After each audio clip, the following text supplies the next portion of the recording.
할렐루야 토리입니다. 오늘은 2025년 4월 21일 월요일 새벽입니다. 어제 주일 말씀 일해야 희망을 이룬다 라는 말씀을 정리해 보겠습니다. 인생은 일과 희망이다. 일하지 않으면 희망이 없다 했습니다. 일해야 희망이다. 일한 대로 희망이 된다 하셨는데요. 하나님도 천지 만물을 창조하고 하나님께서 일을 해 놓으셨기에 없어질 때까지, 만물이 없어질 때까지 기쁨과 이상세계라고 하셨습니다. 이같이 하나님은 먼저 일하시고 너희도 하나님 안에서 일하라 하셨습니다. 의식주일 그리고 영이 관한 일을 해야 하는데요. 최고 큰 것은 하나님을 섬기고 사랑하는 일이라 하셨습니다.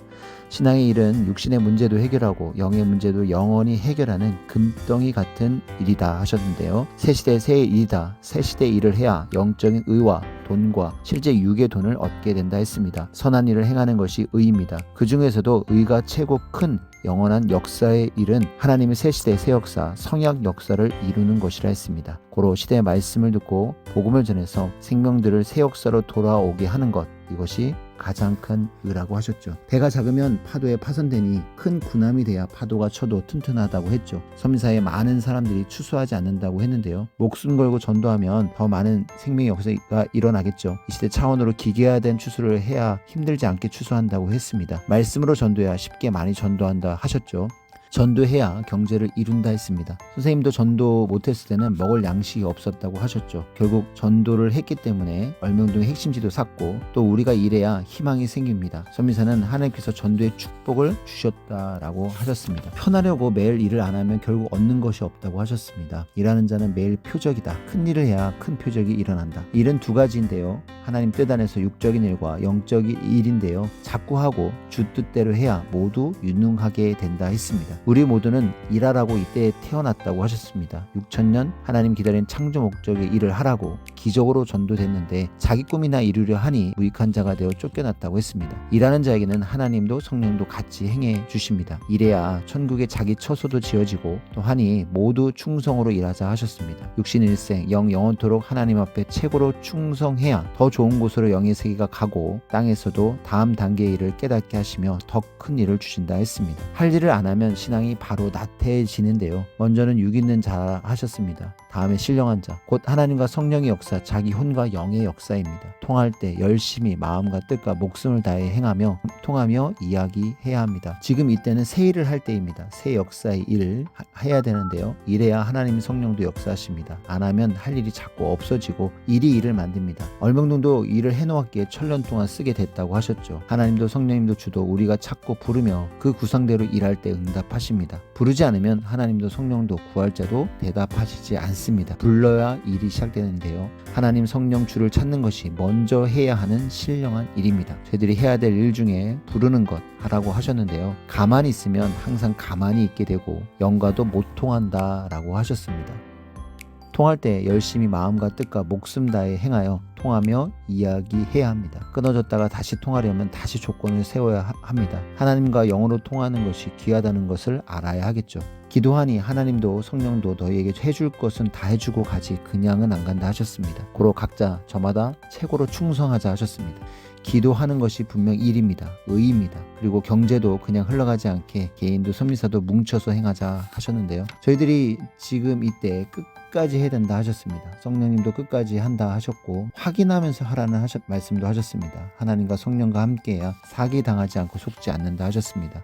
제대로 온전히 하자 하셨고 모두 뭉쳐서 해야 자연성전 만들듯 큰 일을 할 수 있다 하셨습니다. 사탄과 악과의 영적 전쟁도 뭉쳐서 하자 하셨고요. 육의 세상에서 기회를 놓친 자들은 영계에서 특별히 할 일이 없다고 했습니다. 지금 이때 하나님 말씀에 순종하는 것이 의인데 그 영계에서는 특별하게 의를 행할 일이 없다고 하셨습니다. 고로 우리가 육이 있을 때 더욱더 기회를 놓치지 않고 행하는 자가 되어야 하겠습니다. 자기를 개성으로 완성한 자가 천국에 가게 되는데요. 마치 물건을 완전히 만든 것 같이 완전한 곳으로 들어가게 되겠죠. 공의가 무엇입니까? 자기가 행한 대로 받고 사는 것입니다. 그 3대로 수천 가지로 나뉘어지게 되는데 저희들이 이때의 기회를 꼭 놓치지 않고 육신을 가지고 있을 때 더욱더 의를 행해야 되겠습니다. 우리의 차원대로 선형계부터 영계, 천국 쪽으로 차원대로 행위대로 가게 돼 있다라고 하셨는데요. 더 중앙지역, 천국 쪽 빛으로 가는 영들도 선한 행위에 따라 많다고 하셨고요. 지금은 구약, 신약, 성약이 구분되어 차원이 다르듯이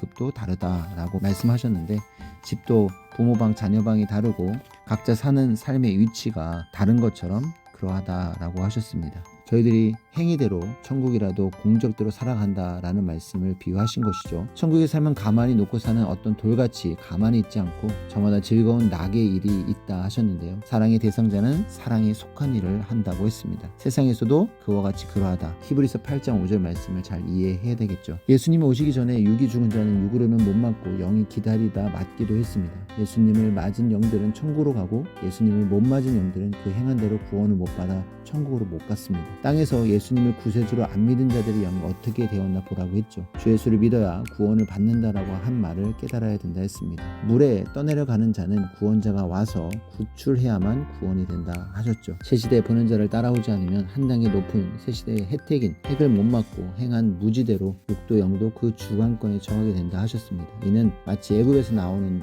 때에 못 나오고 그냥 애굽에서 사는 자와 같다 하셨습니다. 저희들이 알고 행하는 것이 복이다 하셨는데요. 고로 당세의 악평자로 인해 억울함을 당해도 오직 사명만 하고 사는 것이다 하셨습니다. 새 시대로 맞고 행한 자들은 사랑의 대상 신부가 되었다 하셨습니다. 영으로 오면 와도 모르니 육신 쓰고 옵니다. 땅에서 시대 보낸 사명자의 육을 맞는 것이 부활한 것이다 하셨고 반대로 육으로 영으로 다시 오신 예수님 영을 맞지 못하고 산 자는 예수님 재림을 기다리고 살게 되겠죠. 기다리는 자는 옛날에 육신이 죽어서 영으로 오는데 새시대 육 있는 자에게 자기 사명을 주고 같은 심정의 사람으로 만들어서 그를 쓰고 온다 하셨습니다. 결국 신부로 쓰고 오신다 하셨죠. 항상 온다는 자의 영은 육신 쓰고 다음 시에 이것이 총 역사의 절대 진리라고 하셨고 섭리사만 가르치는 진리라고 하셨습니다. 이 말씀을 논했지만 세상 시대가 무지하니 모두 무지함으로 처리했다 하셨습니다. 이 시대도 불신한 당세 사람들과 후손들은 계속 새시대 새 복음을 받아들일 때까지 주오기를 기다립니다. 새시대 복음을 따르지 않은 자는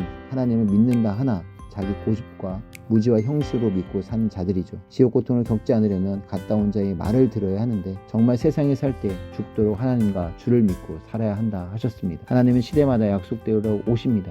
성경을 보면 시대 사명자를 통해 하나님이 영으로 그 육신에 강림하여 육신 쓰고 행하셨습니다. 이것이 영원한 이치라고 하셨죠. 우리가 이번 주 말씀처럼 일을 해야 희망을 이룬다 했는데 결국 가장 핵심적인 것은 보낸 자가 육신 통해 오는 것을 알고 그 의를 행하며 사는 것이겠죠. 육신 있는 자들을 구원할 수가 영이 할 수 없기에 사명자는 항상 육신 쓴 자를 가지고 옵니다. 육이 표상자라고 하셨습니다. 하나님이 세상이 그를 대하는 대로 대하고 갚아주시죠. 하나님은 항상 때와 역사를 맞춰서 행하십니다. 때를 맞추기 전에 먼저 시대마다 때가 오기 전부터 사명자를 택하고 키우고 가르쳐 때에 맞게 만들어서 보내신다 하셨습니다. 항상 이같이 하나님과 성령이 함께 행하시는데요. 고로 때를 알아야 한다 하셨습니다. 지금이 어느 시대인가를 알아야 하겠죠. 계절을 알아야 계절마다 추수할 곡식을 알고 나오는 과일도 압니다. 천지의 기상을 잘 분별하듯 시대의 때도 분별하라는 말씀도 말씀하셨죠. 온다는 자를 기다려서 맞는 자는 하나님의 일을 하면서 환난과 어려움을 받게 됩니다. 그러니 비난도 받죠. 저들은 죄인이다. 죄로 잘못되어서 저 환난과 어려움을 받는다 하며 무지한 말을 합니다. 모르면 자기 무지로 생각하고 살아가죠. 무식한 자는 그것이 맞다고 생각하며 삽니다.